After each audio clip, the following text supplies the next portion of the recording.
محکمہ خوراک سانگڑ کی جانب سے ٹنڈو آدم میں گندم کی ذخیرہ اندوزی کرنے والے ذخیرہ اندوزوں کے خلاف کارروائی کی گئی۔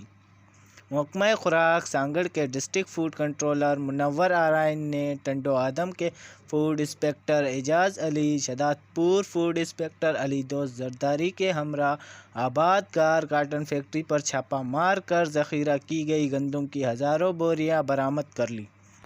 مزید شادت پور میں سنجرانی کاٹن فیکٹری میں سے 5000 گندم کی بوریاں اپنی تحویل میں لے لیں۔